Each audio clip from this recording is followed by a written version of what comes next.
El doctor Gabriel Guerrero, démosle un fuerte aplauso, por favor.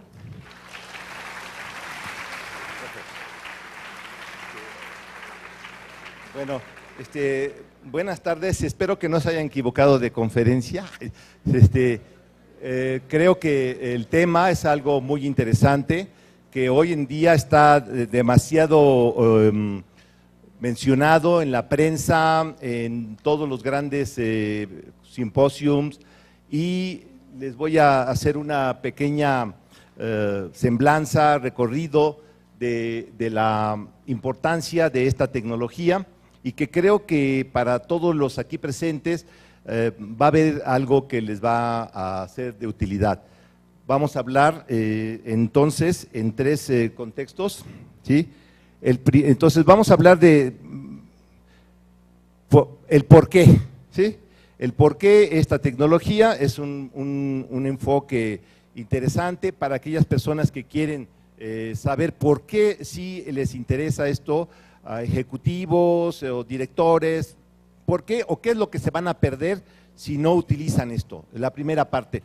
La segunda, vamos a hablar un poquito de dónde surge, porque es muy importante para cuando uno va a empezar a trabajar un tema, saber la historia, y siempre dicen los grandes historiadores que para poder avanzar hacia el futuro, no hay como saber el pasado, conocer el pasado.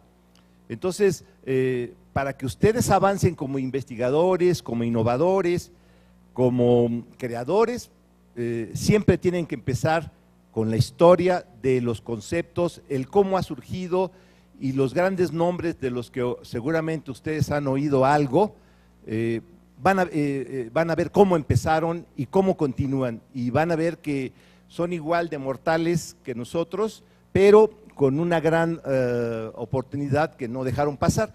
Y hoy, créanme que en este mundo de tantas transformaciones, el mundo que les voy a platicar hoy de Big Data es un punto de inflexión en donde las grandes tendencias van a crecer hacia otro tipo de cómputo.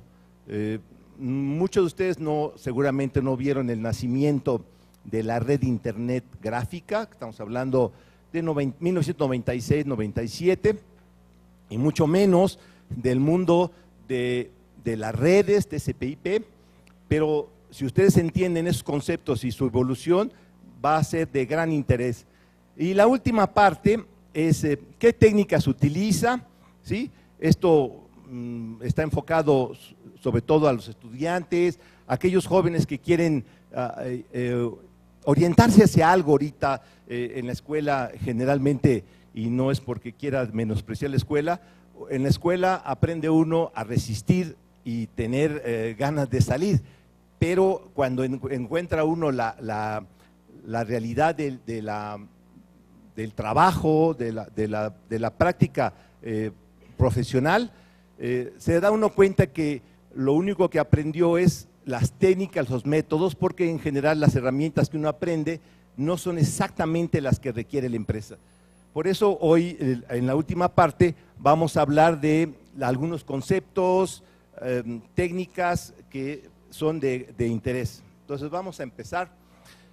Primero, siempre es interesante entender qué es Big Data, qué es en español, grandes volúmenes de datos. Pues uno de los grandes problemas que hoy en día tenemos, y gracias al desarrollo tan avanzado de los discos duros que cuestan 1 terabyte, ahorita cuesta 1,500 pesos, $100, ha permitido la generación de un gran cúmulo de datos. Entonces, uno de los grandes problemas es que hoy en día tenemos muchísima información al alcance de cualquier persona tiene en su computadora varios gigas, y si no hasta teras, de fotografías, de imágenes, de canciones, de todo.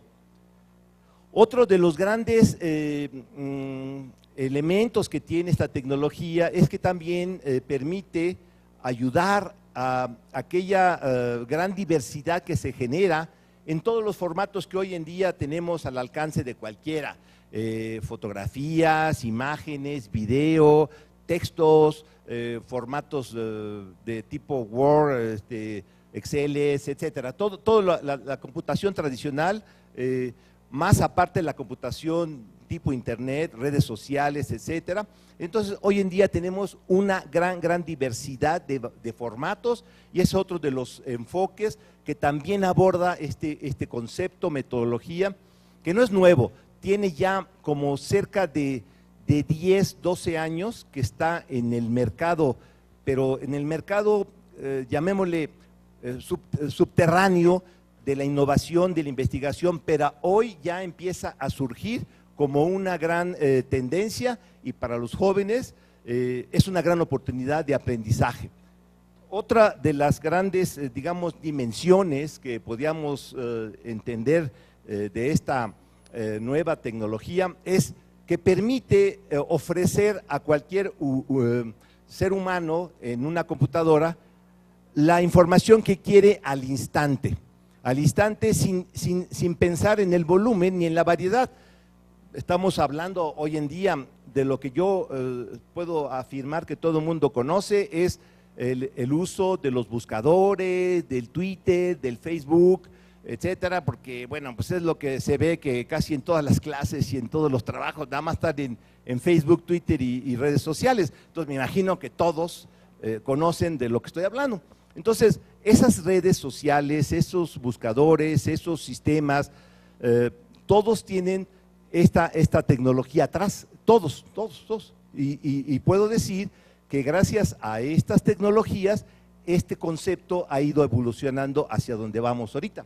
Entonces, por eso les puedo decir que la velocidad de entrega de la información es algo muy importante. Entonces, es otro de los, digamos, nichos o dimensiones que aborda esta tecnología. Y la otra es la visibilidad, es decir, que yo quiero ver las cosas de forma estructurada, guardada, con gráficas.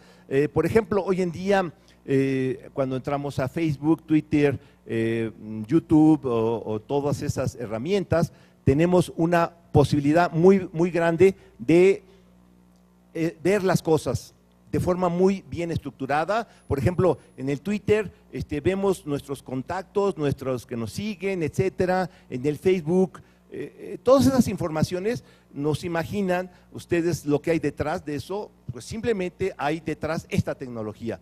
Además de puras equipos pequeños, que son equipos PC, con Linux todos, con costos de $800 máximo, $1000 cada uno, pero muchísimos, Facebook, Twitter, Google, todas las grandes compañías que hoy manejan estos elementos están usando este concepto o inclusive son creadores, innovadores y grandes promotores de este concepto.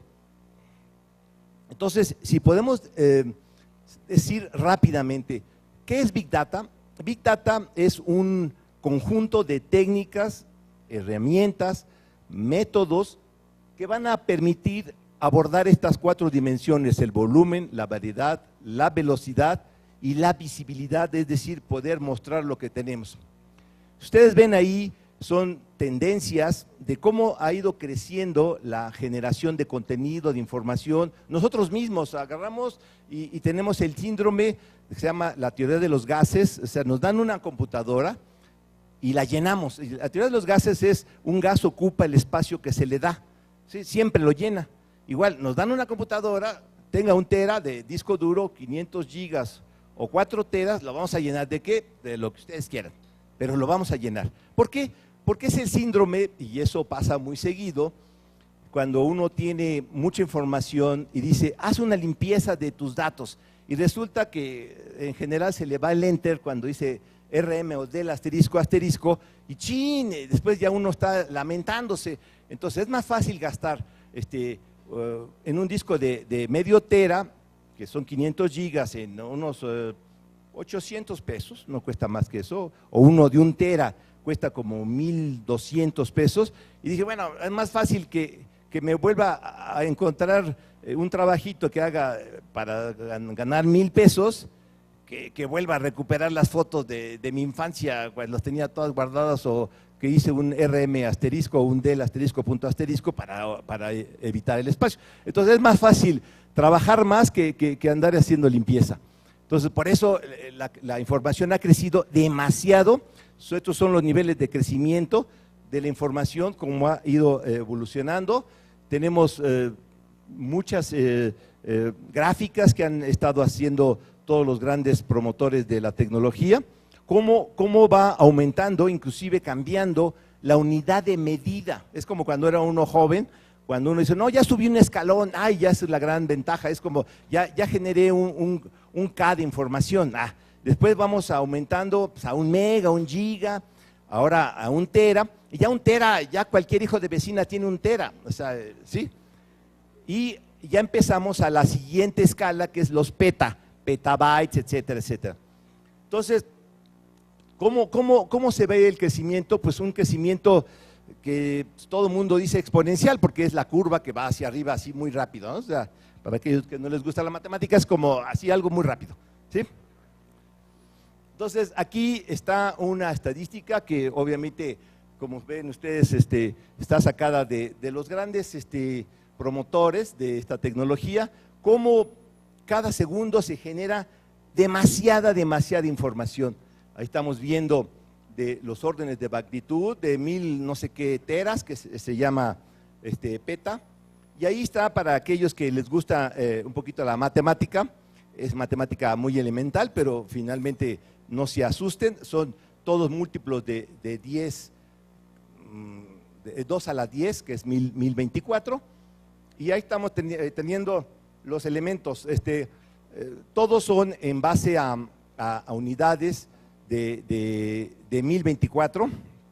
Entonces, hoy en día el almacenamiento promedio de las empresas, estamos hablando ya de varios cientos de terabytes, llegándole al petabyte, ¿sí? Y inclusive las empresas muchísimo más estructuradas como que generan o acumulan gran contenido, como Twitter, Facebook, tienen muchísimo más que esto. Ahí estamos hablando para que aquellos que ya empiecen a gustarles esta tecnología, cuando le digan, a ver, ¿qué es un YOTA? ¿Qué es un Z? ¿Sí? Y me dicen, no, yo nada más conozco los yetas. Ay, no, bueno, o sea, son diferentes. Digo, van por el estilo de lo que cuesta, pero no, ¿sí? Un YOTA es una unidad de medida. Ahorita todavía no se tiene generalmente yotas, se tienen petas, hexas, y ya se empiezan a generar zetas. De manera muy mnemotécnica se los puse ahí. Si ustedes ven la lámina anterior, para pantallar, pues ahí está. ¿Cuánto es un zettabyte? Pues, quién sabe, ¿no? Ahí vean los números de ceros. Pero es mucho más fácil acordarse por las potencias, ¿sí?, de los números, y esta es una formulita que a través de la observación se me ocurrió. O sea, por ejemplo, un petabyte es un 1 con 5 por 3 ceros, un hexa es 6 por 3 ceros, un Z es como 7 por 3 ceros, y si quieren ver el número así apantallante, pues se aprenden esta tablita o la sacan de internet como yo, ¿sí? Ahí está, ¿no? ¿Sí? O sea, no crean que me puse a multiplicar eso, porque mi humilde CPU no da para tanto. Bueno, ahí está. Entonces, aquí vamos a tener grandes tendencias de las aplicaciones que pueden hacerse. Por ejemplo, tenemos varios nichos de mercado. Los nichos de mercado de los grandes generadores de información. Tenemos ventas, tenemos elementos de energía, de manufactura, varios sectores donde se hace esta tipo de generación de contenido.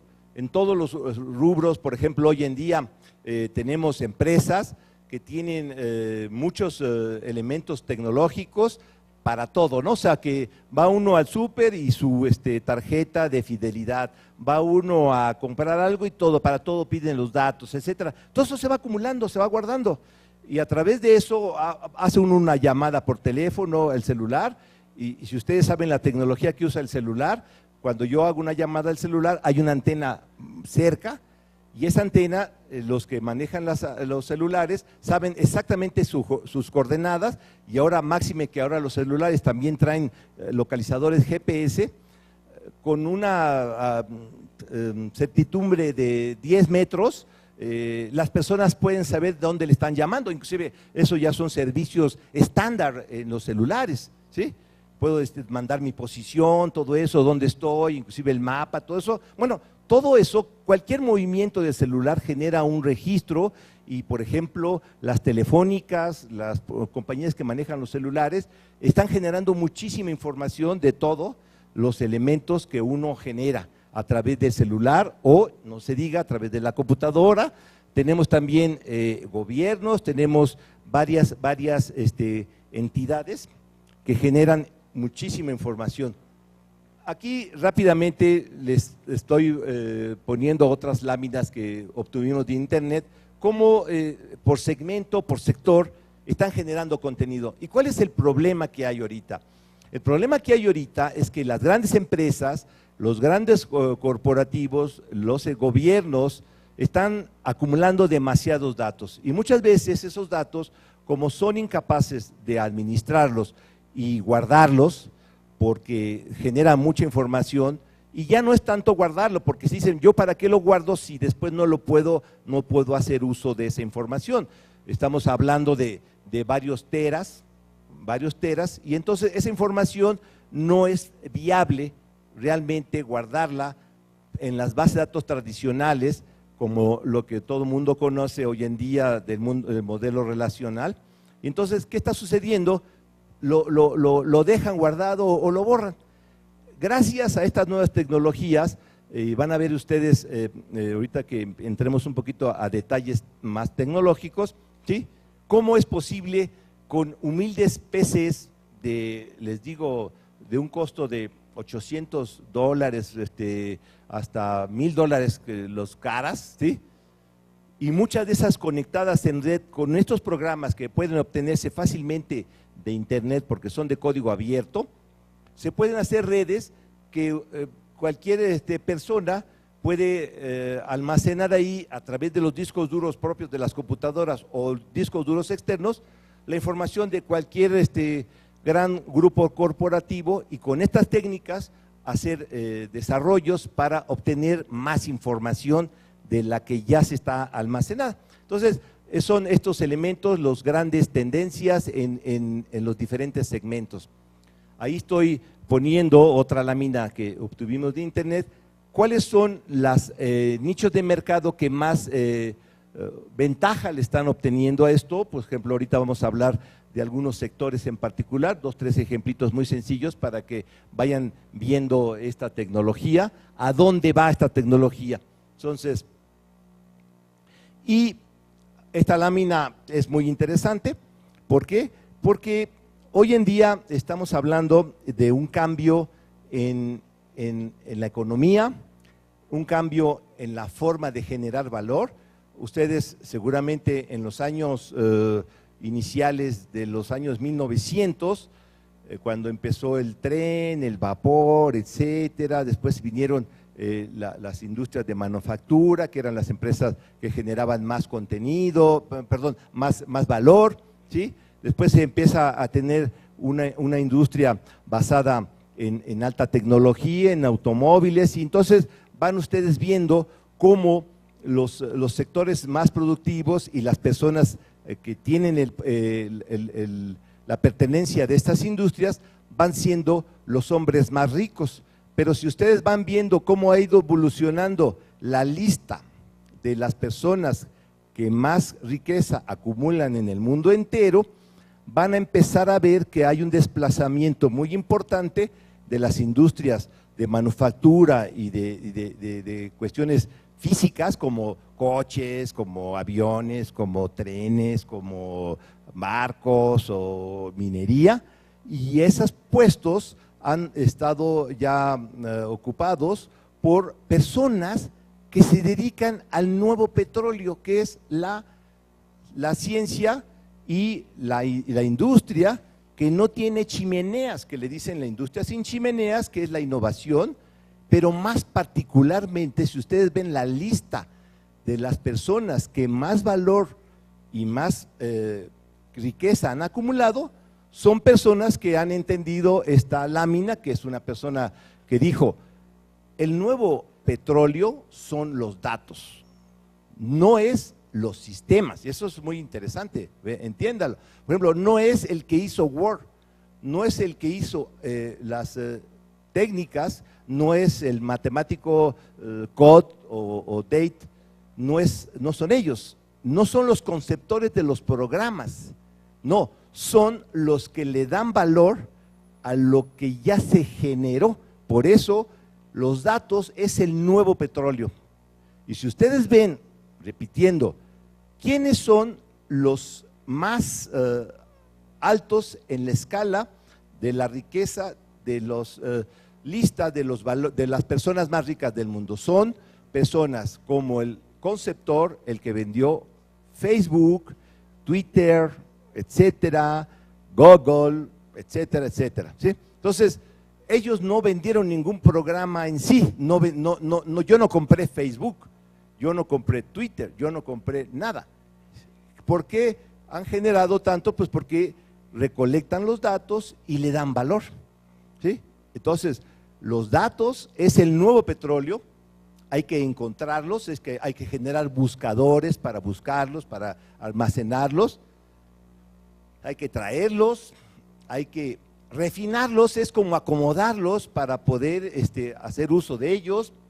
Después que ya hice uso de ellos, los acomodé, los analicé, los estructuré, saqué tendencias, etcétera, de todas las compras que se han hecho, etcétera, pues entonces saco tendencias, saco más valor de lo que ya tenía para saber quiénes son las posibles compradoras de un producto, compradores de un producto, y después hay que darles un valor para poder hacer uso de toda esa gran sabiduría de información. Entonces, todo lo que estamos haciendo es los datos, la misma transformación de creación, vemos en los datos, ¿sí?, cómo la gente que los genera no es la que les da valor, la que los genera somos todos nosotros, y las personas que le dan valor, que les dan más información, que integran todo lo que las personas que hicieron en Twitter, Facebook, son los conceptores de los sistemas que distribuyen el contenido que todos los usuarios de Internet han generado. Entonces, la nueva riqueza es no generarlos, sino administrarlos, manipularlos, estructurarlos, y eso es la palabra gobierno. Gobierno de datos, por eso implica un sistema en donde todos los gobernados, que son los datos, se generan como se pueda, no hay reglas, simplemente son estructuras para poner en sintonía toda la diversidad, esa es la gran historia. Entonces, como los hidrocarburos, los datos pueden ser extraídos, refinados, estructurados, canalizados a decisiones para poder hacer uso de ellos rápidamente. Y ese es el gran reto. No quiere decir que las tecnologías anteriores no puedan hacer lo que hoy hace la tecnología de Big Data, claro, pero siempre y cuando se compraran muchísimas máquinas muy grandes, lo que se llama la diferencia entre crecer hacia arriba o crecer hacia los lados en horizontal. Es como el dilema cuando yo tengo una ciudad muy grande y tengo una torre, el estilo de Torre Mayor, quiero seguir hospedando a más personas para que sigan trabajando en mis datos, en mis estructuras, mis procesos.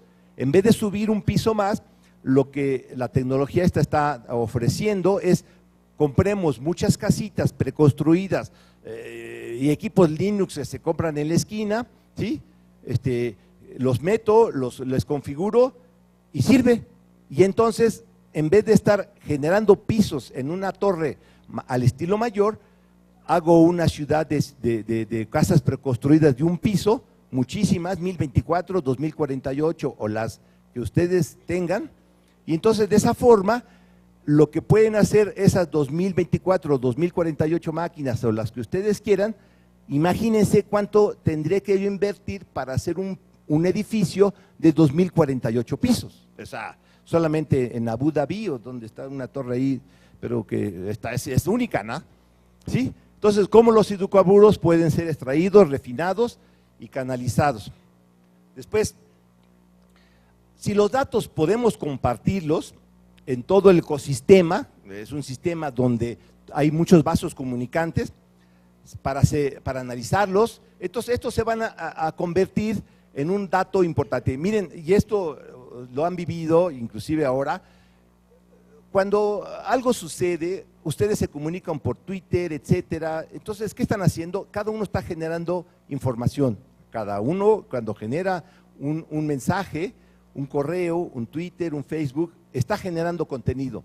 Ese contenido se deja en un gran depósito, que es Facebook, Twitter, los servidores, y por cierto, todos están hechos con esta tecnología, les digo, todos, ¿sí? Entonces se genera ahí, se guarda, pero ¿cuándo es cuando realmente se genera el valor? La información en sí no tiene valor, se adquiere el valor en la distribución. Entre más se distribuya, más gana valor. Entre más se conozca algo, una noticia que se queda solo en el lugar donde se generó no tiene ningún valor, pero si una noticia se divulga a través de estos mecanismos de redes, de cadenitas que se van haciendo, que los seguidores tuyos son mis amigos y mis amigos son tus amigos y esas historias, entonces eso adquiere una gran cadena, se hace una gran cadena, y eso es cuando realmente se genera una verdadera revolución. Entonces, el nuevo paradigma es la generación de contenido, de información a través de las redes, que cada día se están haciendo más eficientes, más rápidas, con mejores instrumentos, pero nosotros como innovadores, como creadores, como estudiantes, no nos tenemos que quedar solo en el uso de esas tecnologías, que es muy buena, sino todos los jóvenes deben aprender lo que está atrás de todo eso para seguir construyendo un pequeño escaloncito más. Y es una de las cosas que vamos a hablar en una segunda fase ahorita. Bueno, entonces le voy a dar la palabra a uno de los colaboradores que también es ex alumno de por aquí, que nos va a platicar 2, 3 ejemplitos muy concretos, rápido, para platicar de cómo se han utilizado estas tecnologías en 2 conceptos y clientes no nuestros, pero de este universo. Fernando. Muchas gracias. Buenas tardes a todos. Yo orgullosamente soy egresado de esta facultad. Muchas gracias. De la carrera de informática les voy a hablar de algunos ejemplos muy sencillos, muy rápidos, pero que son muy importantes, a mí me parecieron muy relevantes. Quiero comenzar dándoles un dato que cuando yo lo leía me pareció impresionante verdaderamente. Según estudios de IBM que realizaron a inicios de 2013, en el mes de enero de 2013, nos indican que el 90% de la información, de la información que conoce la humanidad, se ha generado únicamente en 2 años, es decir, en 2011 y 2012, los humanos hemos generado el 90% de la información con la que contamos, y esa información proviene de todos lados, de las redes sociales, del ámbito empresarial, del ámbito financiero. Y bueno, la siguiente diapositiva que les presento, también trae algunos datos que a mí me parecieron sumamente relevantes, son realmente importantes. El primero de ellos es que, bueno, las empresas, todos lo sabemos, nosotros mismos lo vivimos a diario, nos inundamos muy rápido de datos. Es decir, la cantidad de datos que generamos y que tenemos es muy grande, y podemos acumular, las empresas acumulan cientos o hasta miles de terabytes en muy poco tiempo. ¿Por qué? Porque la necesitan, esta información es importante para las empresas. Como ejemplo de esto podemos ver el Twitter, solamente de texto. En Twitter nosotros sabemos que podemos compartir imágenes, videos, enlaces, pero solamente de texto al día, todos estamos generando, todos los que participamos en Twitter, estamos generando 12 terabytes de puro texto. El texto, como bien ustedes saben, no pesa tanto, pero estamos generando 12 terabytes, entonces esto es muchísimo. Ahora, según IBM también el análisis de 350,000 trending topics al año, solo para ver las tendencias de algunos productos y de mercados, no trending topics que genere cualquier persona, sino solo para ver tendencias de algunos productos, requieren de un análisis y ese análisis al día de hoy no se está realizando. Es un gran nicho de mercado ahí que no se está atendiendo del todo. Nadie está analizando los trending topics. Y bueno, como les mencionaba, la información viene de todo tipo, ¿no? Desde dispositivos móviles, sea el sistema operativo que usemos, ya sea iOS o Android. En los markets, en el App Store o en el Play Store, podemos ver que existen aplicaciones prácticamente de todo tipo. Lo que busquemos ya está ahí, ya está construido. Si yo busco una aplicación de a lo mejor un juego, lo encuentro. Si busco una aplicación de algún aspecto financiero, también ahí va a estar. Si busco aplicaciones para redes sociales, ahí están. Prácticamente el tema que nos imaginemos está ahí. Y ya no digamos Google, con todos sus productos que les muestro ahí en la diapositiva de abajo. Google tiene un sinfín de productos y muchos de nosotros ya estamos utilizando. Ya no solamente se limita al Google Plus, al correo, ya hay muchas otras aplicaciones, pero que hacen uso de una cantidad de datos realmente enorme. La cantidad de datos que se genera todos los días dentro de estas redes sociales, dentro de los productos, es muy, muy grande. La aplicación, para el caso de dispositivos móviles, es nada más el inicio, porque se baja una aplicación y entonces cada usuario empieza a generar cantidades muy, muy grandes de datos dentro de la misma aplicación y todos los días podemos ver cómo muchos desarrolladores suben y suben aplicaciones a los markets, ¿no? al Play Store o al App Store. La siguiente. Yo les voy a platicar muy rápidamente del caso de Banamex. El caso de Banamex a mí me pareció muy interesante porque yo lo estoy viviendo. Es decir, yo tengo una tarjeta de crédito que la uso muchísimo y bueno, ellos hicieron una iniciativa este año donde pretenden analizar la información que los tarjetavientes de las tarjetas Bismarck están generando.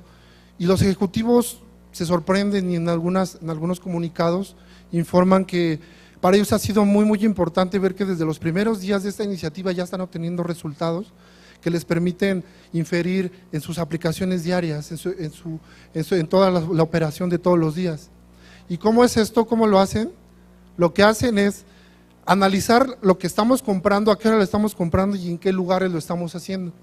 Esto es, no lo analizan por persona, obviamente lo analizan por grupos de persona, pero lo customizan a tal forma que, por ejemplo, a mí en mi estado de cuenta, acompañado de mi estado de cuenta, me llegan a veces promociones del Cinépolis, del Chili's, de Liverpool, de Palacio de Hierro, que es donde yo más uso mi tarjeta, y me llegan descuentos, 2x1 y todo esto, ¿no? El punto fino de este ejemplo que yo les quiero presentar no es que ellos sepan qué es lo que estamos comprando, cuándo y a qué hora. A final de cuentas eso ya lo sabían porque el estado de cuenta tiene mucho tiempo que se genera y te dicen exactamente, te dan el detalle que están comprando, cuándo lo compraste y a qué hora fue. Aquí el punto fino es que este análisis que ellos hicieron ya con el banco, lo están cruzando con empresas como les menciono, como Cinépolis, como Liverpool, el Palacio de Hierro, lo que sea. Están cruzando esta información y están obteniendo valor. ¿Por qué? Porque el boleto 2x1, por ejemplo, que me regalan a mí, seguramente tiene un beneficio también para el banco y para el cine. Ya hicieron un estudio previo, con todo este gran volumen de datos que existe, ya hicieron un estudio y ya verificaron el por qué va a ser benéfico para mí como su cliente, pero también al mismo tiempo va a ser benéfico para ellos porque les va a redituar un beneficio económico mayor que el que a mí me están redituando al regalarme el boleto o el 2x1, la cortesía o lo que sea. Esto es muy importante porque una de las principales características que deben tener las empresas es conocer a su cliente. Si nosotros conocemos al cliente, vamos a poder brindarles un mucho mejor servicio. Ellos me conocen, saben dónde compro, saben dónde gasto. Y a todos los que usamos tarjetas nos conocen, saben exactamente qué es lo que estamos haciendo. La siguiente. Ahora les voy a hablar un poco del caso de Walmart, que también hemos estado analizando en los últimos días. Walmart hizo un análisis, todo el tiempo están haciendo ya ellos análisis para posicionar mejor sus productos, y se dieron cuenta que en días como hoy de tormenta, nublados, aumentan las ventas de snacks o también a veces de botanas o comidas rápidas. Lo que ellos hacen es poner stands cerca de donde venden baterías, donde están ubicadas las baterías, también linternas, comida enlatada, agua, ponen stands de snacks cerca porque ellos están vendiendo ya muchísimo más este tipo de productos en épocas o en temporadas de tormenta. En los Estados Unidos ya están haciendo esto.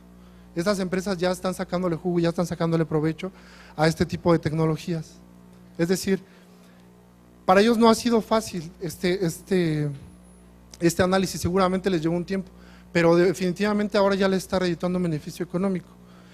Y aquí están analizando datos de diversos tipos, están analizando datos climáticos y los están incorporando al negocio. Es simple marketing, es operación, pero que a otras empresas no se les había ocurrido hacerlo y ellos ya lo están haciendo y están obteniendo un beneficio económico muy, muy grande. Ahora, no todo es bueno en el Big Data, también hay la parte oscura, ¿no?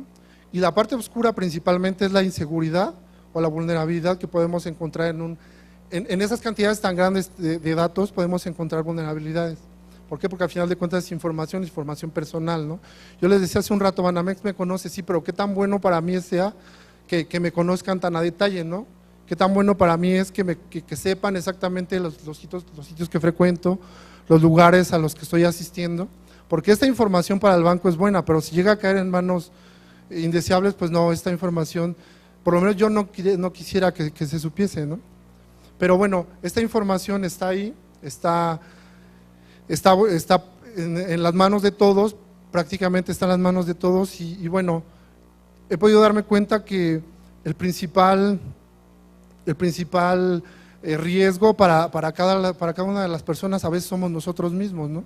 A veces tratamos de proteger mucho nuestra información y nosotros mismos somos los que subimos esta información a las redes sociales, diciendo dónde estoy, con quién estoy, incluso tomando fotografías de mi casa, de la entrada de mi casa, los sitios que frecuento, todo esto, nosotros mismos somos quienes la estamos compartiendo, ¿no? Y si aún más a ello agregamos también que esta información es de interés para muchas personas, pues ¿qué hago yo compartiéndola, no? Por lo menos que les cueste trabajo buscarla. Vamos a ver. Y un ejemplo de esto es el sistema Prince, que bueno, lo que hacen es, este caso fue muy sonado todo el año pasado, cuando Edward Snowden dio a conocer que el gobierno de los Estados Unidos tiene un sistema que, bueno, lo que hace es estar, sin el consentimiento de los usuarios, estar verificando, estar revisando información de cosas tan triviales como el Facebook o correos electrónicos que nosotros usamos. Hoy nos despertamos con la noticia que hay una denuncia por parte de Enrique Peña Nieto, que cuando fue candidato para la presidencia y eventualmente ya presidente electo, denuncia que el gobierno de los Estados Unidos tiene mensajes de texto que él estuvo enviando en su precampaña donde indicaba quiénes iban a ser los integrantes de su gabinete, por ejemplo. Esto lo hacen sin el consentimiento del usuario, ¿no? Toda esta información está ahí y la están obteniendo. Esta información alguien la está viendo. Acordémonos que las redes sociales son forever, son para siempre, los datos ahí se quedan. Si yo elimino mi perfil no importa, de alguna forma los datos ahí van a estar en algún momento. Por ejemplo, el WhatsApp tampoco es algo que sea privado. La verdad es que no es muy difícil, con el puro teléfono de la persona, entrar y ver las conversaciones de todo su historial. Tiene un esquema más o menos similar al de la base de datos, donde se hace una consulta. No es tan difícil hacer eso. Vamos a la siguiente.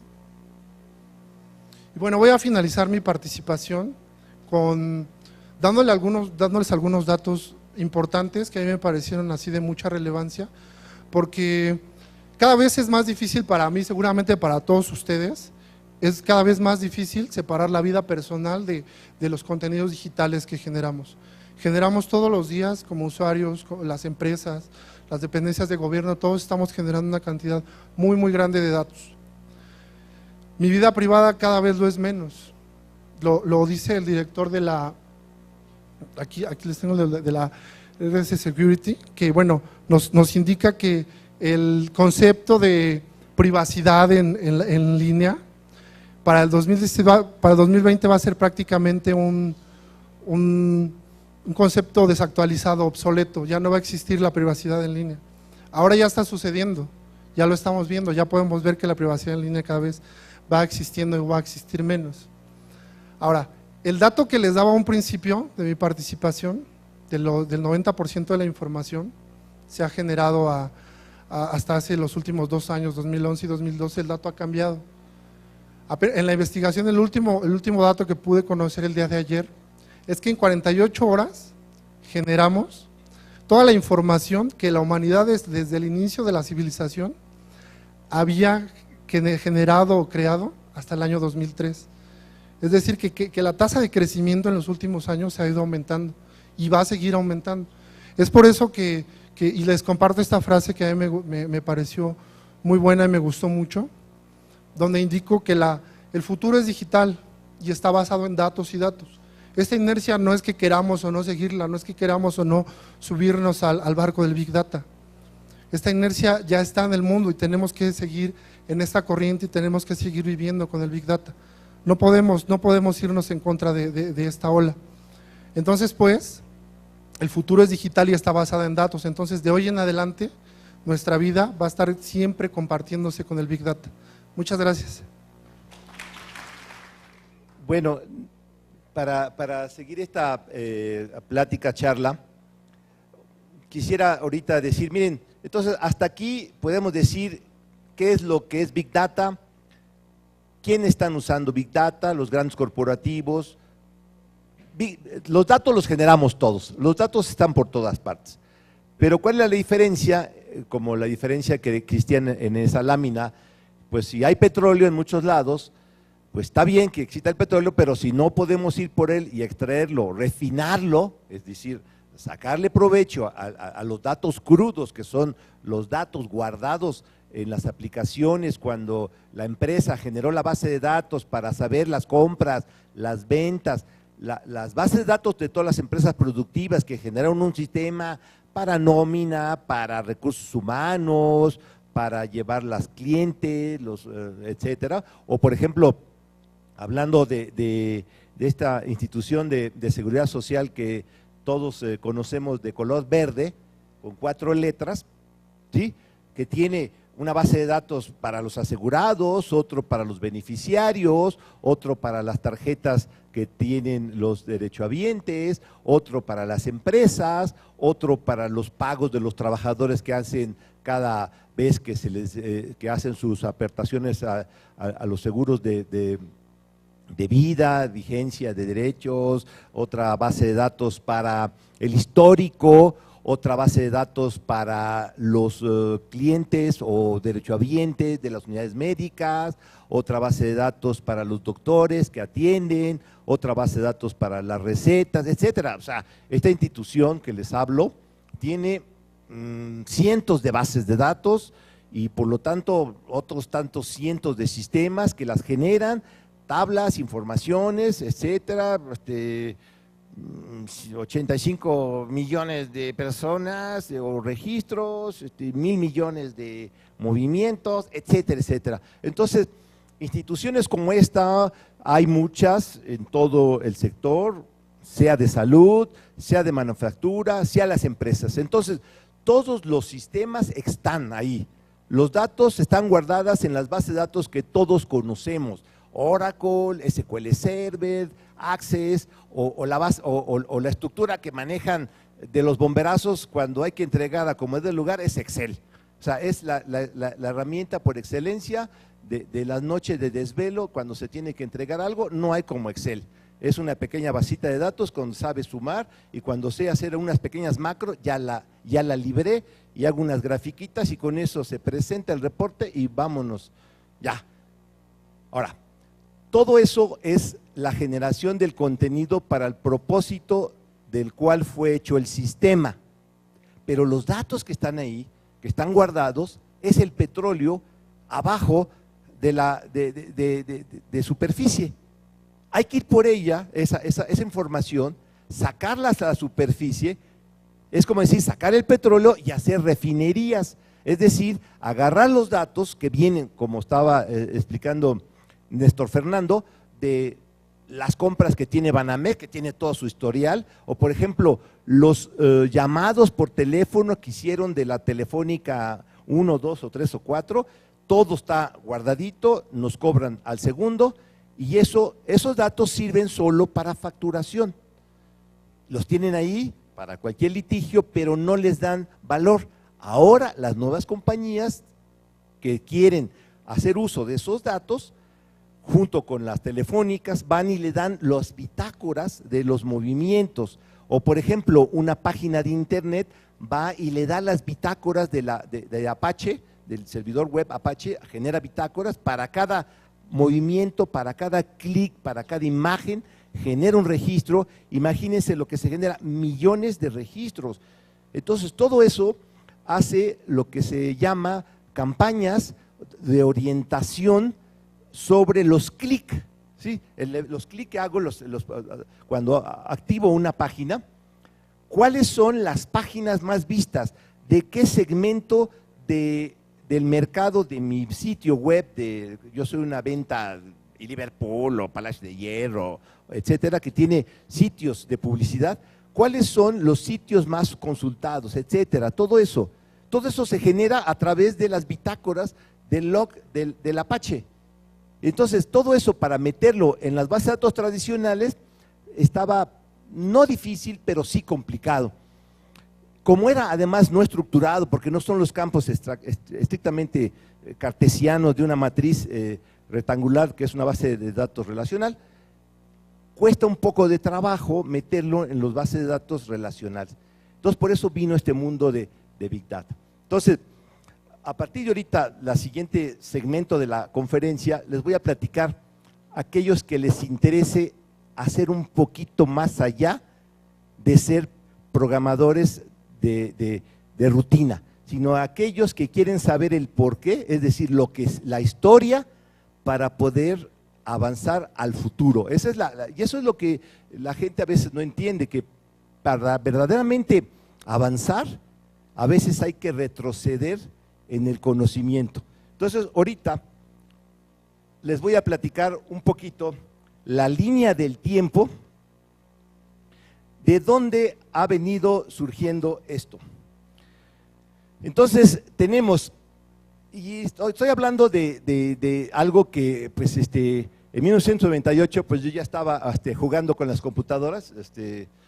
Rápidamente, yo en 1975 me fui a París, tuve 14 años en París desarrollando sistemas, jugando con las matemáticas hasta que se me acabaron las becas. No, sí, es que créanme que la condición más sana del mundo es el ser estudiante. Es como vivir en el limbo, ¿sí? Digo, no quiero que digan que están en el limbo todos ustedes, pero es como vivir en el limbo, porque uno aprende más de lo que le gusta. Cuando uno trabaja, hace lo que le dicen, pero cuando uno estudia lo que a uno le gusta. Y si estudia uno lo que no les gusta, no sé qué están haciendo, la verdad, ¿sí? Entonces, uno estudia lo que a uno le gusta. Entonces, si uno hace lo que a uno le gusta, es como estar en el limbo, ¿sí? Entonces, bueno, yo estuve 14 años en el limbo, no es cierto. Los primeros años sí estuve estudiando hasta que se me acabaron las becas, maestrías, doctorados, etcétera. ¿Por qué? Porque no se imaginan el gusto que da aprender algo que apenas conocía, que no está muy bien definido, y cuando uno lo encuentra y sabe, ya encontré el hilo conductor de dónde están las cosas. ¿Cómo se hace eso? Retrocediendo en la historia.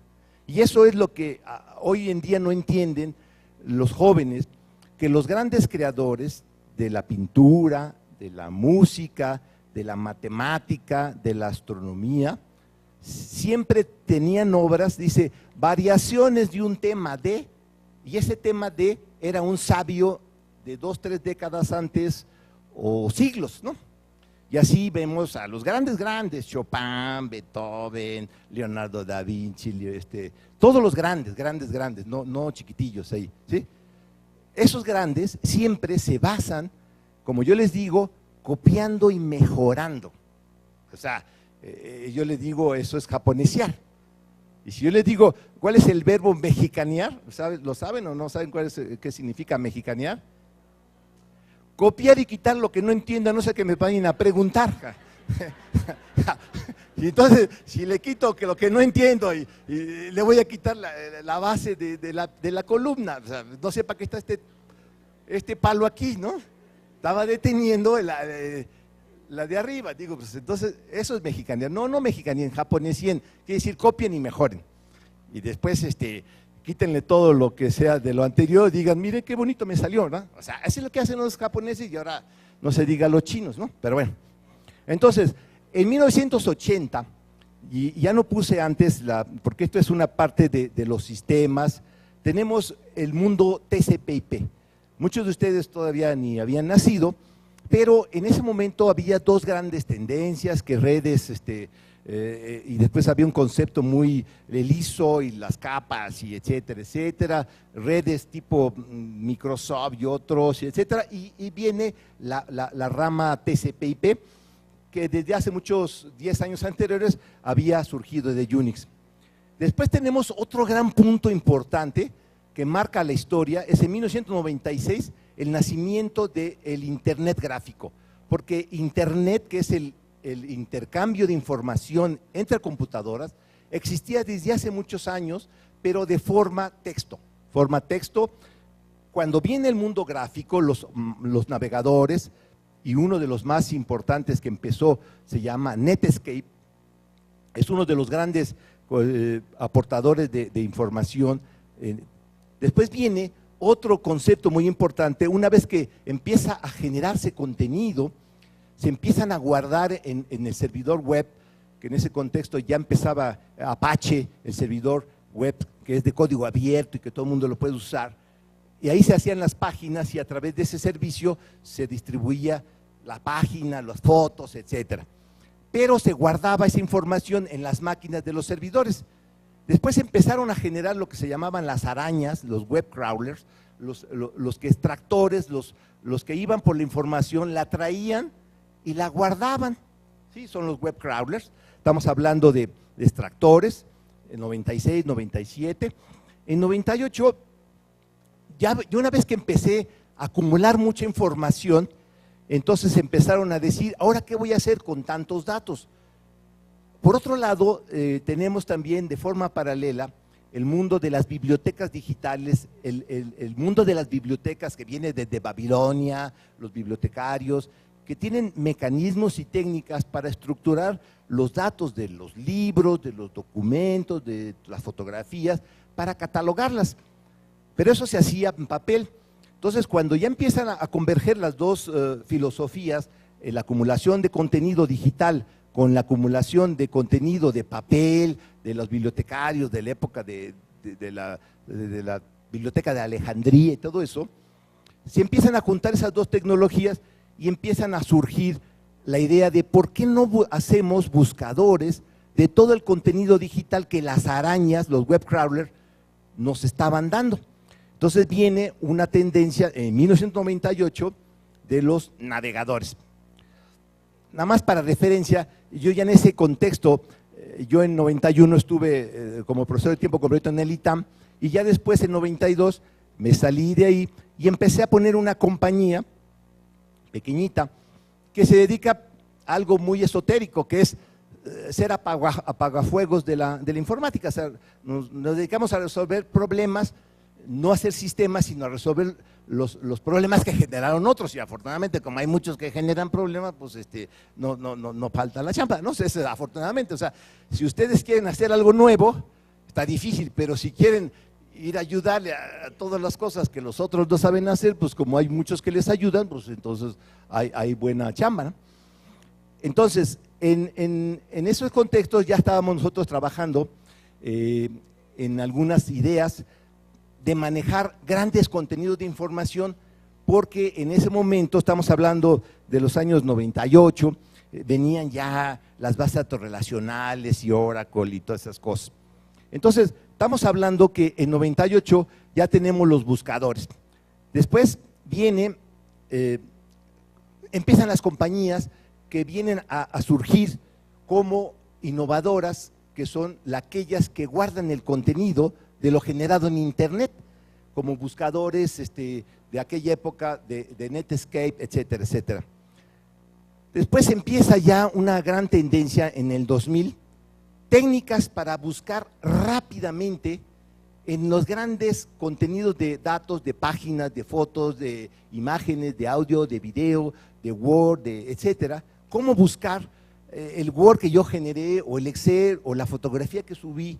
Y entonces ahí viene una gran ayuda del mundo digital, más bien el mundo de los bibliotecarios, de los biblioteconomistas, que saben estructurar contenido a través de metadatos, a través de estructuras muy interesantes, y esa es otra vertiente que el mundo digital aprovecha, y los bibliotecarios empiezan a aprovechar esas tendencias de grandes buscadores para poder estructurar la información buscada por metadatos que viene de la ciencia, de la bibliotecología, biblioteconomía, ¿sí?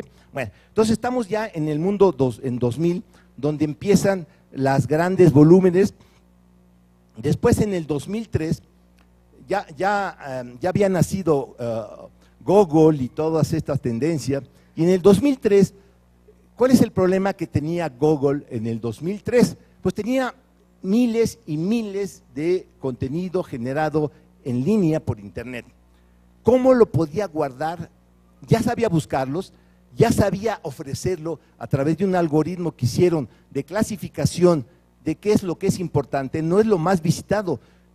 Si los algoritmos que traen hoy en día Google no son las páginas más visitadas ni las más populares, sino aquellas que la gente, que alguien dijo que era importante, veía. Esos son los algoritmos que hay, no son las más visitadas, porque si no traeríamos las 2X, 3X, NX y X a la X, ¿no? O sea, esas eran las más visitadas, ¿no? Pero después, entonces en el 2003 se sienta un gran precedente de cómo Google, que es uno de los conceptores de esta tecnología, ofrece a través de PCs muy económicas la posibilidad de buscar en esos grandes universos de datos.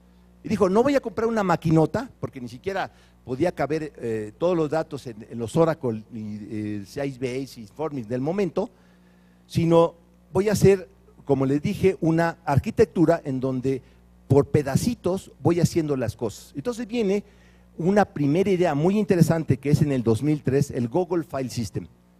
Después viene, ya tengo los datos, ya los guardé, ya los acumulé, ahora ¿qué tengo que hacer? O sea, hagan de cuenta que fueron al mercado, se fueron de compras, llenaron el refrigerador, y todos los refrigeradores en todas las casitas tipo Infonavit, de un pisito de 1024 casitas en una ciudad Infonavit, ¿sí? Lleno los refrigeradores, lleno de material, de insumos, de ingredientes, son datos, y con muchos cocineros. Ahora hay que organizar el banquete, ¿sí? El banquete es hacer una aplicación con los datos. O sea, los datos yo no los generé, los datos, es decir, los ingredientes los generaron los agricultores, etcétera. Son los sistemas de producción. Esos me los trajeron, porque ya no lo necesitaban, o sí lo necesitan, pero me dan una copia. Entonces me dan la copia, los guardo en esos contenedores, grandes contenedores. Ahora tengo que hacer más banquetes, es decir, darle más valor a los datos que ya sirvieron para algo. Entonces, eso es cómo voy a hacer uso de la información. Eso es la metodología de hacer aplicaciones cuando tengo muchos refrigeradores, todos en un universo de casitas Infonavit de un piso, con perfecta comunicación. ¿Cómo hago el banquete grande? Entonces ese se llama el método MapReduce, que es en el 2004, cuando empieza Google, porque él tenía la necesidad. Le digo, es una cosa muy interesante que las necesidades van marcando los grandes desarrollos e invenciones de la humanidad, la necesidad, ¿sí? Entonces, en 2004 hay publicaciones del equipo de desarrollo de Google, donde dice, así resolvimos cómo poder hacer, por ejemplo, la indexación de todas las páginas. ¿Qué significa hacer la indexación? Hagan de cuenta que a una biblioteca, o a una biblioteca que es la ciudad Infonavit de muchas casitas, llegan 2048 toneladas de libros, ¿sí? 2048 toneladas de libros, y ninguna casita tiene 2048 compartimentos en su refrigerador para guardar los 2048 toneladas de libros, cuando muchos tienen 500 gigas, ¿sí? Para guardar, pero no 2048 toneladas, ¿sí? Entonces, o cuando mucho tuvieran una tonelada, ¿sí? Cada casita podía guardar solamente una tonelada, pero llegaron 2048 toneladas. Digo, no, pues hace una casita de tantos pisos, pues a ver quién te la construye, porque además los cimientos de la casita no aguantan un segundo piso. Pero sí puedo meterte las casitas Infonavit que tú quieras, al instante, porque están preconstruidas, ¿sí? Entonces, ahora, ¿cómo guardando todos los datos en esas 2048 casitas, puedo orquestar un banquete si tengo en cada casita 5 o 20 cocineros, ¿sí? Haciendo una estructura que se llama de mapeo-reducción, que es un método, un marco de referencia, una metodología, el cómo se hacen las cosas, para poder hacer el banquete con los 2048 toneladas usando las 1001 casitas y los cuantos cocineros que hay con los refrigeradores llenos en cada casita al tope. ¿Cómo los voy a orquestar? Pues haciendo una red de trabajadores, etcétera, bien orquestados. ¿Y cómo? El método es el MapReduce, mapeo. Mapeo es como parto las 2048 en pedacitos perfectamente cuadraditos estructurados. Un poquito más técnica, un archivo que llega de 2048 toneladas, teras, llega a la ciudad de Infonavit, lo segmento en pedacitos de 64 megas cada uno. Hago pedacitos como fácil, cada refrigerador tiene más de un compartimento de 64 megas, entonces parto perfectamente la información en cubitos de 64 megas y esos cubitos caben perfectamente en mi refrigerador que tiene compartimentos perfectamente acoplados para 64 megas. Así ya no tengo que ver cómo la acomodo, no. Son cubitos quitapón, ¿sí? Ya. Esos 64 megas caben perfectamente. ¿Cuántas veces, cuántos pedacitos 64 megas? No importa, porque las casitas Infonavit las puedo hacer al instante y no me cuesta nada. Pues entonces los 2048 toneladas las divido entre 64 megas, se los dejo de tarea. ¿Cuánto es? ¿Quién sabe? Un chorro, como el chiste de los españoles, ¿no? O sea, ¿cuántos son toda la fortuna de Bill Gates? Le dice el otro español, no te preocupes, son todas y quién sabe si lleguemos, ¿no? Entonces así, ahorita aquí, 2048 toneladas, 2048 teras, ¿sí? Entre 64 megas, si saben, base 2, es bien rápido, si no, ahí se los dejo de tarea, ¿sí? Bueno, entonces, así, ese es el método, GFS. Después viene la historia que Google, con dos técnicas, que es cómo guardar y cómo usar, cómo guardar es el Google File System y cómo usar es el MapReduce Framework o la metodología o el marco de referencia. Eso lo publican en 2003-2004. En 2004 el mundo de desarrollo, open source, etcétera, está muy adelantado. Apache es una fundación que tiene mucho financiamiento, generan mucho código abierto, todo lo hacen gratis porque tienen financiamiento de muchos mecenas. Y la Fundación Apache tomó este proyecto gracias a un pionero que se llama Qt, y este pionero genera un código basado en esos dos elementos en el 2005 y le llama Hadoop, H-A-D-O-O-P. Eso es un código, este es un nombre que no significa nada, así se llamaba el osito, o se llama el osito de su hijo, así le puso, como así, porque esa persona es una persona joven que ha ido inventando el desarrollo similar al de Apache. El primer invento que hizo se llama un buscador, se llama Lucene, porque así se llama su esposa. Después hizo otro que es una araña y que es un sistema estructurado que se llama Nuch, porque es otro peluche, Nuch, ¿sí? Y el último que dijo, voy a hacer que Lucene, que es un buscador, con Nuch, que es una araña, etcétera, pudiera hacer de forma distribuida las cosas. Y dijo, no, voy a hacer en base a los códigos de Apache, de Google, mi desarrollo con código abierto y lo empieza a hacer y queda bien, lo retoma la Fundación Apache y entonces ya se vuelve un proyecto financiado por la Fundación Apache y eso ya se llama Hadoop. Estamos hablando de 2005. En 2006, uno de los grandes integrantes de este universo de generación de gran contenido se llama Yahoo.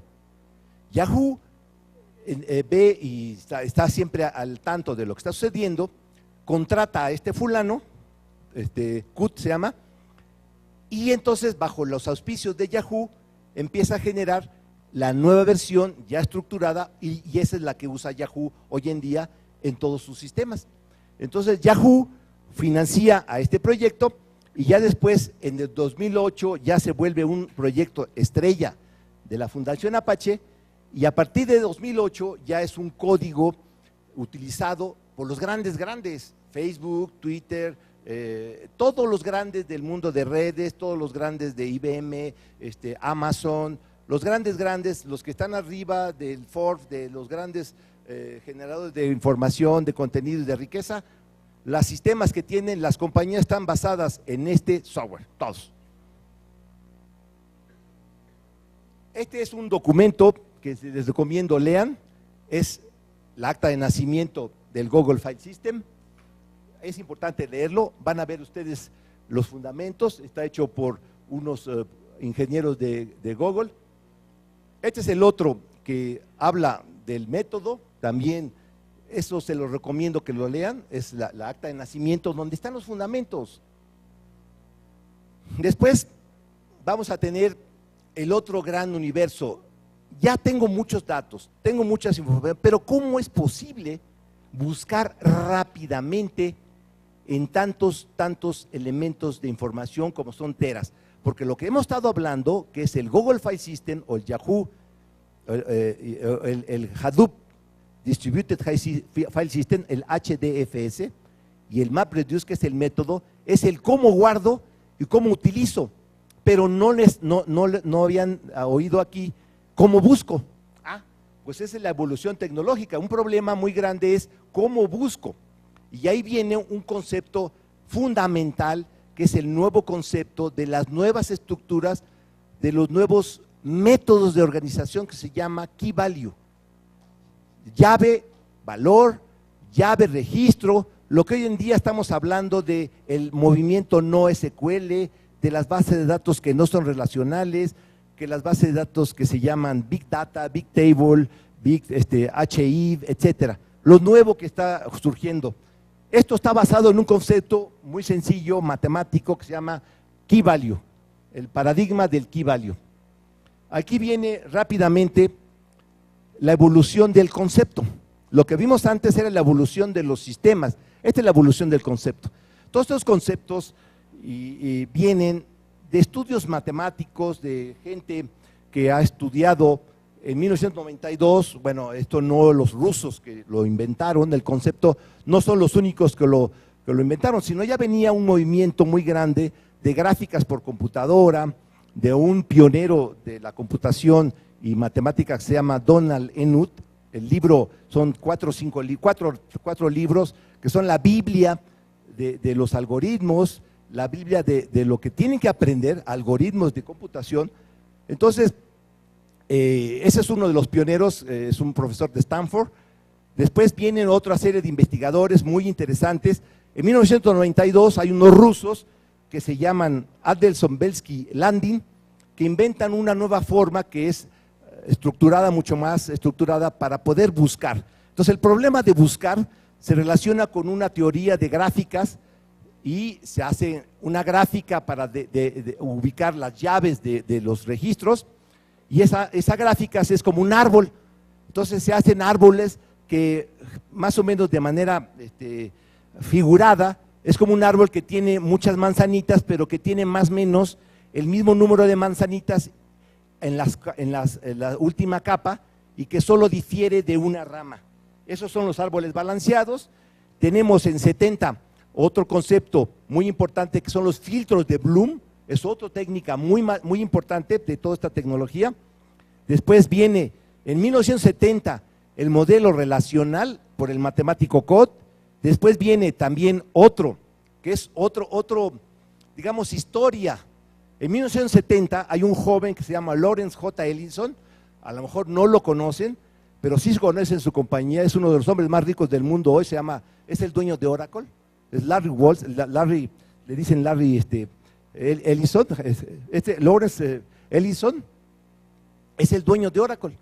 Y si ustedes saben su historia, es una historia para que todo el mundo diga, pues si él pudo, yo, ¿por qué no? A los 20 años era un programador, nunca acabó la escuela, así como Steve Jobs y el de dueño de Microsoft, y no es la premisa, no se la vayan a tomar, ¿sí?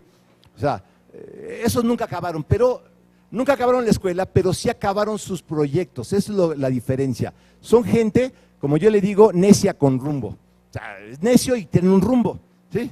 Y los otros son necios pero sin rumbo, entonces nunca acaban. Entonces, esta persona que es uno de los hoy en día más connotados millonarios del mundo y estrafalarios, dueño de Oracle, que Oracle hoy en día es la compañía dueña de casi todos los sistemas importantes y la compañía más importante en cómputo ahorita, y en cómputo, en hardware y en software. Ese es el dueño. Es una persona que a los 20 años era un programador, salió, no pudo terminar la escuela por muchos problemas familiares, igual que la historia del dueño, el difunto dueño de Apple. Es una persona que tiene una historia muy fragmentada de su vida, era un joven igual que el ex dueño de Apple, no conocían a su padre, su madre los dio en adopción cuando estaban recién nacidos, igual esta persona. Pues una persona muy luchadora, a los 20 años siguió trabajando porque tenía que comer, era un programador muy bueno. En 1970 ve las ideas de COD, que apenas habían surgido cuando COD trabajaba en IBM, que IBM no le quiso hacer caso a este matemático. El dueño de Oracle las instrumentó, fundó Oracle y hoy Oracle es la compañía más importante. Después tenemos en 1974 otro de los grandes elementos importantísimos, es el nacimiento de Unix, con unos documentos muy importantes de Dennis Ritchie. Tenemos también otro gran punto importantísimo, en 91, es los conceptores de la biblioteca Berkeley DB. La biblioteca Berkeley DB es la biblioteca que desde 1991 puso a disposición de todos los programadores una instrumentación de los árboles balanceados de los rusitos que venía de ideas de Unix. Esta biblioteca de Berkeley DB va a ser una herramienta súper importante. En 96, los conceptores de la biblioteca Berkeley DB, que trabajaban en la Universidad de Berkeley, salen de la universidad gracias a la ayuda financiera de Netscape, que es la compañía del navegador. Entonces, estos salen de la compañía para darle servicio, porque la biblioteca Berkeley DB es la que se estaba usando en cómo se almacenaban toda la información en los buscadores, en el Apache, en todos los sistemas importantes, en el LDAP para directorios. Es Berkeley DB, es el concepto llave registro. Después, Larry Page, que es el dueño de Google. Larry Page en 96 era un joven que apenas había entrado a la Universidad de Stanford, igual que los otros dos, no acabó, etcétera, ¿sí? Pero igual, con unas grandes ganas de llevar a cabo sus proyectos, empezó usando las estructuras de otro, por eso les digo, hay que copiar a los sabios. Larry Page, que es el dueño de Google, ¿sí?, generó un buscador, una araña basada en otras, después fundó Google, y entonces este personaje empezó a usar los datos. Él no generó ningún sistema, él no generó ningún tipo Word, ni ningún sistema maravilloso, no, lo único que hizo es usar los datos. Y ahorita, ¿quién es una de las compañías y de los generadores de contenido más importantes? Se llama Google, ¿sí?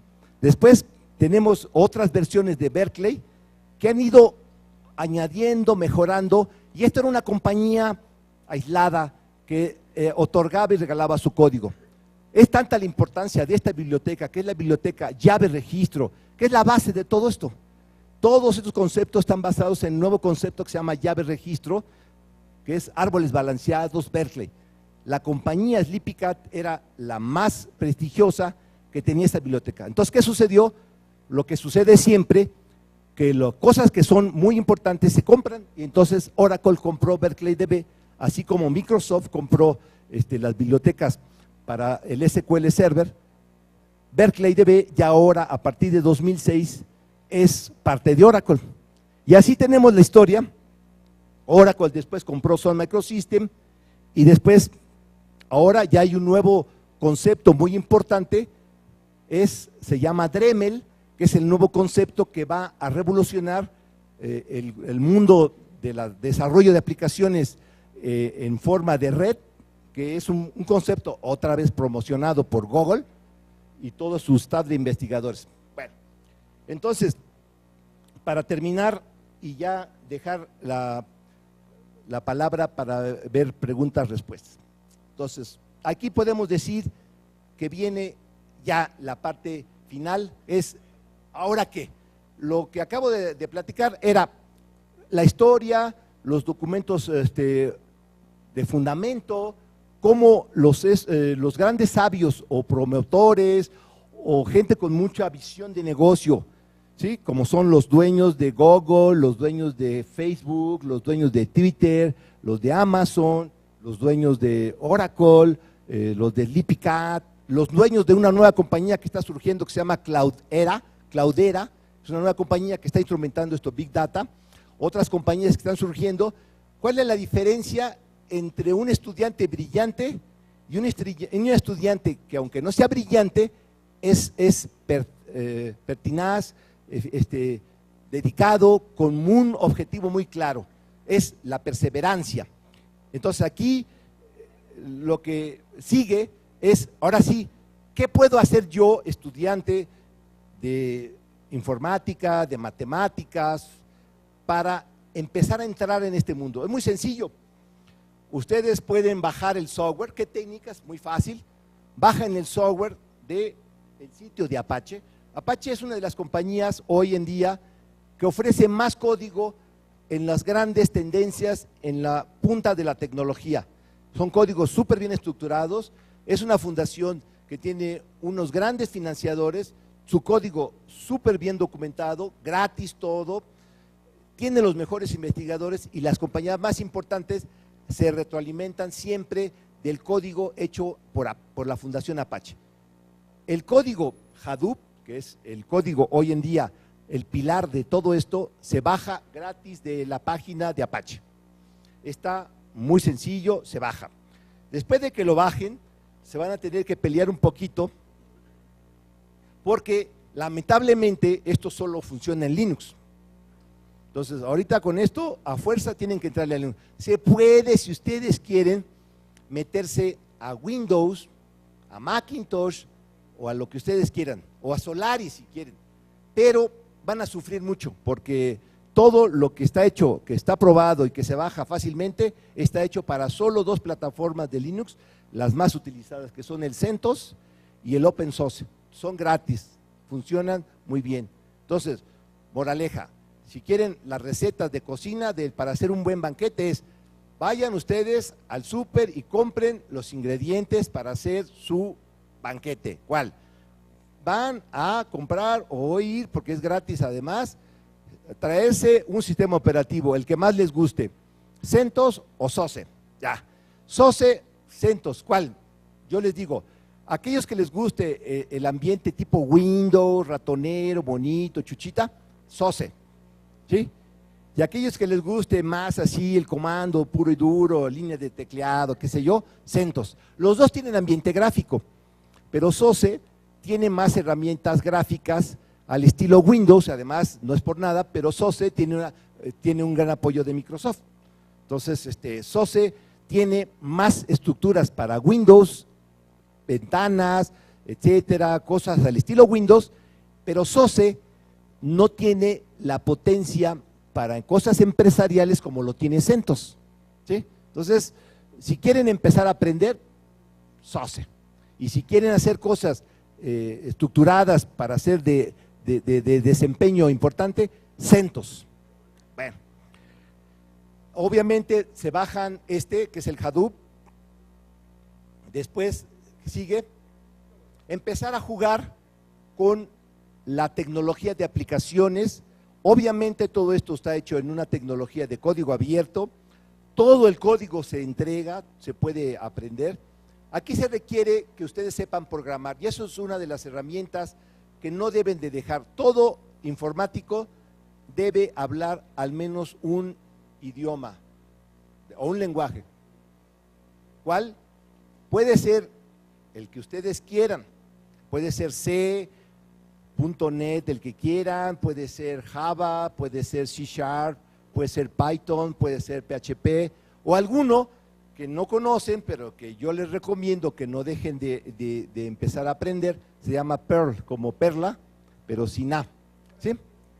Ese lenguaje tiene toda la vida y es el más eficiente para estas tecnologías. Lamentablemente no se enseña, nadie lo habla, etcétera, pero cuando se hacen cosas importantes es el que los expertos hablan.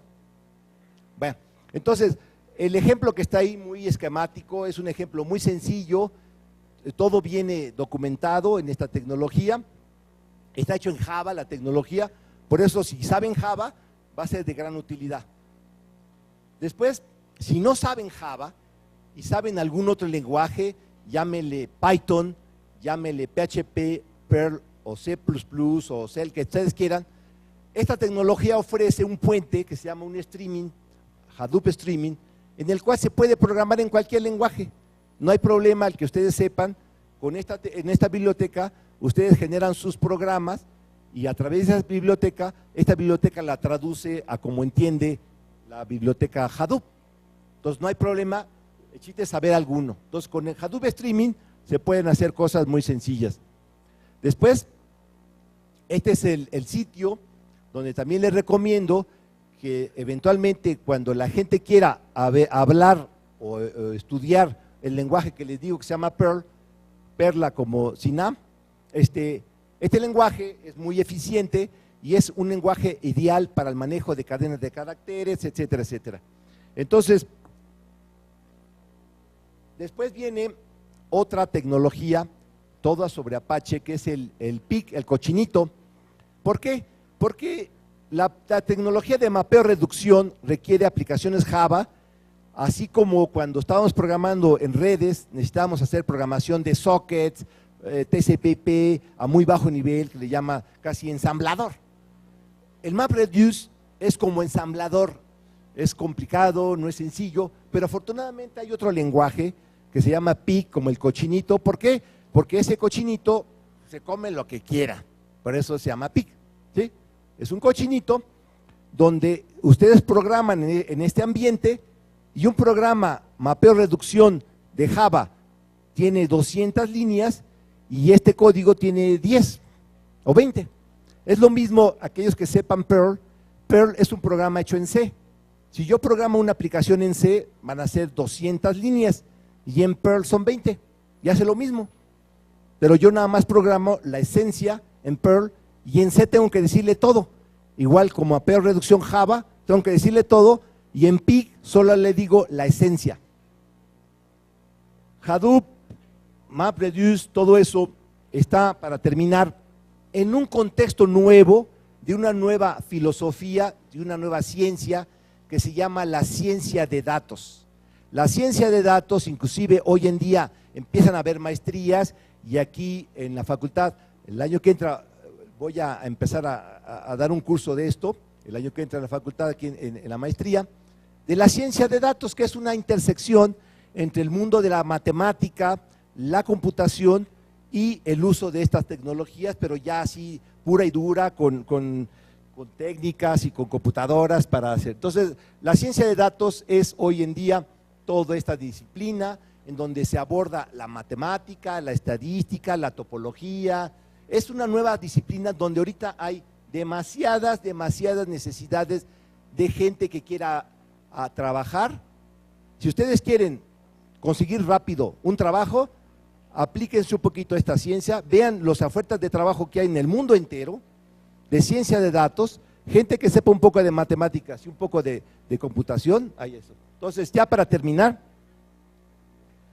todos los grandes ofertas en el mundo entero que hablan de cuáles son los nuevos universos de estudio, a dónde deben dirigirse los estudiantes de las carreras de computación, matemáticas, pues a la intersección de estas dos disciplinas, ciencia de datos, etcétera. Van a ver nuevas compañías. Esta compañía es una nueva compañía muy innovadora que está usando matemática de súper alto nivel para hacer detecciones, previsiones de cáncer, etcétera, etcétera. Mi correo, ahí está.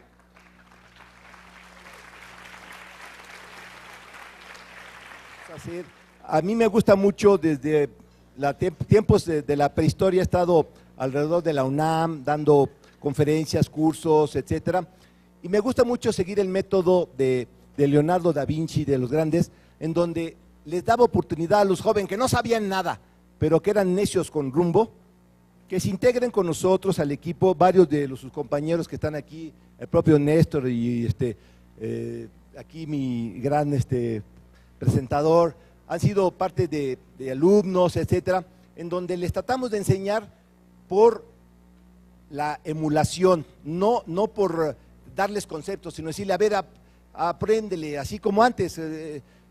Entonces, tenemos en nuestra empresa oportunidades para jóvenes que no necesitan, me dicen, ¿cuáles son los requisitos? Que seas necio con rumbo, ¿sí? Que no sé nada. Yo no necesito de lo que tú sepas, yo necesito que aprendas, ¿sí? Y que tengas disciplina para aprender y que no te asuste echar a perder, obviamente de forma digital, ¿verdad? Bueno, a nombre del doctor Juan Alberto Adanciade, le entregamos el siguiente reconocimiento al doctor Gabriel Guerrero Reyes por su participación en la conferencia Big Data y el modelo de gobierno de datos durante la 8ª semana académica de interdisciplinaria celebrada en esta facultad.